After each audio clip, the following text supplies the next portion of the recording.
Olá pessoal, Alberto, professor de Física, novamente aqui. A gente vai falar agora, relembrar calorimetria, é um resumo sobre calorimetria, certo? Então vamos lá. Primeiro, que danado é calor?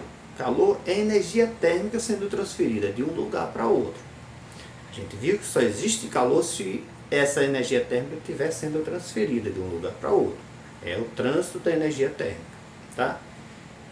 Se não existe esse trânsito, não existe calor, existe só a energia térmica.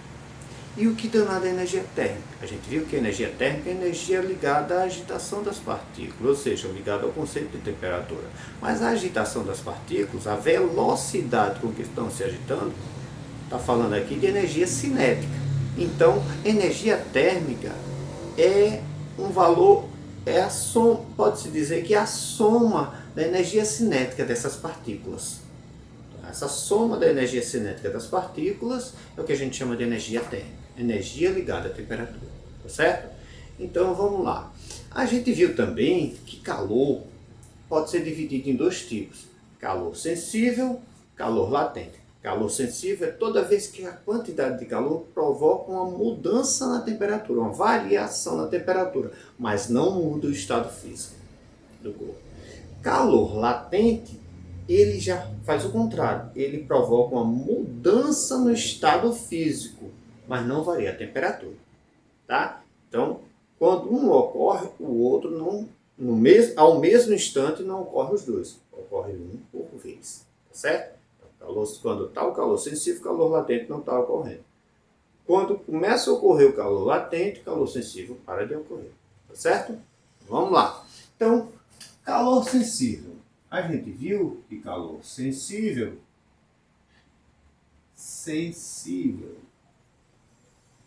é quando ocorre uma variação na temperatura do corpo.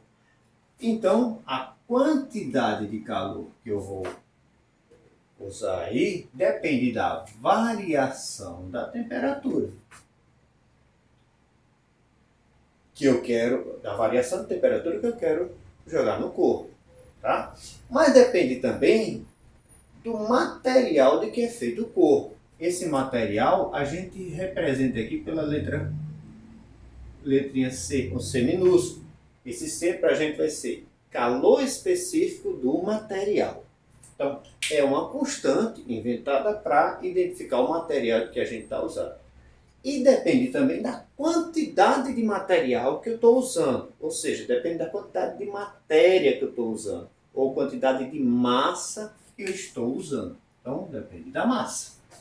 Tá? Então, a quantidade de calor que eu vou jogar no corpo depende da massa, do material de que é feito e da variação de temperatura que eu estou exercendo nesse material.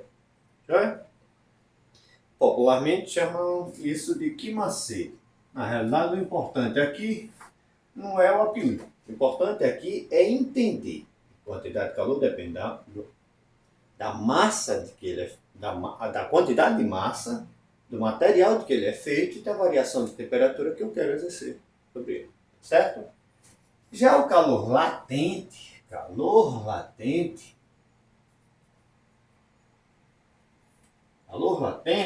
deixa eu apagar um pouquinho. Ele não depende da variação de temperatura. Na realidade, ele não exerce variação de temperatura. Ele muda o estado físico. Ele depende, sim, da quantidade de massa que está mudando o estado físico. Aqui é a massa que eu estou aquecendo. Aqui é a massa que eu estou mudando o estado físico. Já foi aquecido e está mudando o estado físico. Tá? Quando isso ocorre, esse não ocorre. Quando isso ocorre, esse não. Tá? São separados. Um depois do outro, mas não ocorre ao mesmo tempo. Bom, então é a quantidade de massa que está mudando o estado físico. E tem um L, que é a constante que a gente usa aqui, que é o calor latente de mudança de estado físico do material. Então, ele depende do material de que é feito o corpo, mas depende também da mudança de estado físico que eu estou exercendo lá. É uma constante também. Isso é uma constante também. São valores tabelados. Existe tabela desses valores, tá? Então, valores tabelados são constantes, mas esse depende do material e depende da mudança de estado físico que eu estou exercendo no material. Esse daqui depende do material, certo? Então a gente tem aqui Q igual a MC delta T, Q igual a ML. Nos cursinhos da vida o pessoal chama aqui macete, que mola. Só para gravar. Mas o importante aqui não é decorar. Decorar ou inventar apelido, não. O importante é você entender que a quantidade de calor aqui depende da massa, do material de que é feito e da variação de temperatura que eu vou exercer sobre ele. Aqui, a quantidade de calor depende da massa que está mudando o estado físico e do material de que é feito e a mudança de estado físico que está ocorrendo. Se é vaporização, se é fusão, se é condensação. A mudança que está ocorrendo lá tem um valor correspondente aqui, certo? Valor tabelado. Então, são esses dois. Aí a gente viu que numa situação, eu não vou ter só um, vou ter mais de uma situação aqui, mais de um caso aqui.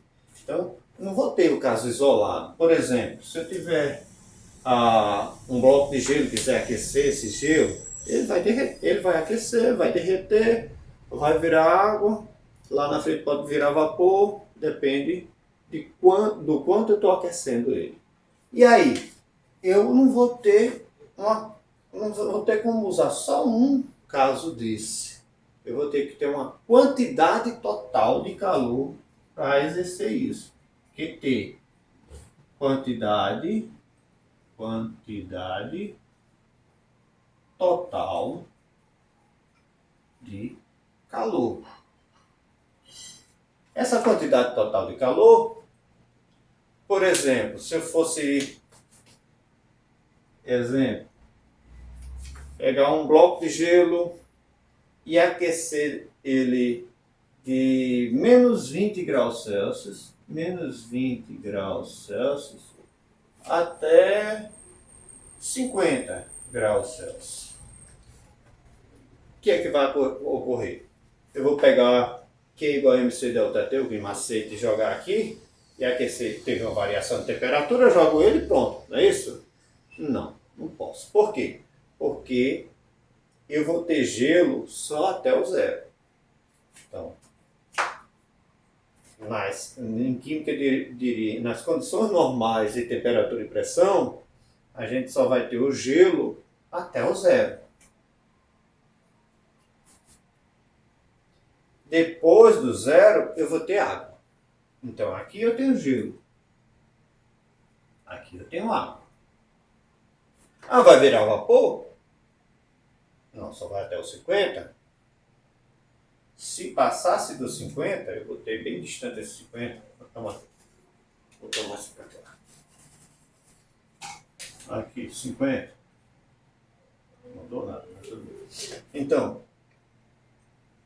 eu vou ter até 50. Só vou ter vapor de água se chegar no 100. Que aí vai vaporizar a água, não vai evaporar. Evaporação é processo lento. Estou falando da vaporização, mudança no estado físico. De água para vapor, certo? Então, quer dizer que eu só tenho aqui, aquecendo o gelo de menos 20 a zero, eu tenho uma quantidade de calor, chamo de um Q1.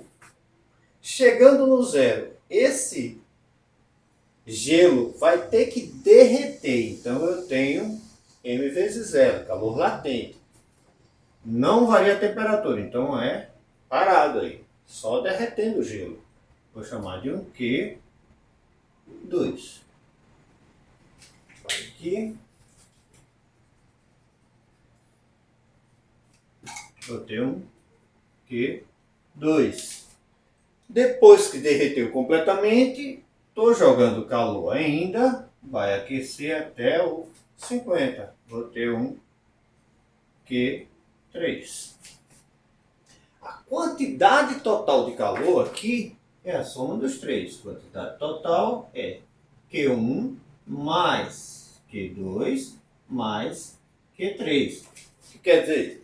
Eu joguei calor, todo o calor jogado para causar isso aqui, teve que uma parte ser usada aqui para aquecer o gelo de menos 20 a zero, uma parte foi usada para derreter o gelo e outra parte foi usada para aquecer a água até os 50.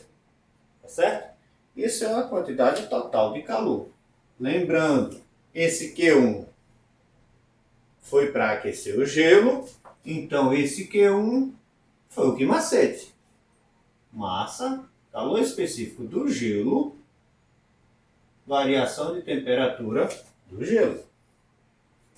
Aqui, informação daqui. Q2.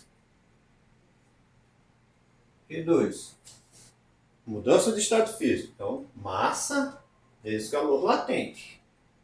Que massa? A mesma massa de gelo que chegou aqui. Ah, mas vai derreter para a água. Mas é a mesma massa. Não acrescentou nem retirou. Então é a mesma massa. Certo? M vezes L. L, no caso do derretimento, é L de fusão do gelo. É o valor padrão. Certo? Então são valores tabelados. E depois, Q3, depois que derreteu completamente, foi aquecido. A água derretida aqui, que era gelo antes, virou água, foi aquecida até os 50. Então, variação de temperatura, MC delta T. O C, no caso, da água, calor específico da água. O C2 aqui. C3 aqui, desculpa. 3. Certo? Então a gente tem Q1 que macete, Q3 que macete, Q2 foi que mole. MC delta T, ML. Tá certo? Então isso aqui é um resumo do que a gente viu de calorimetria até agora. Certo? Joia, até mais.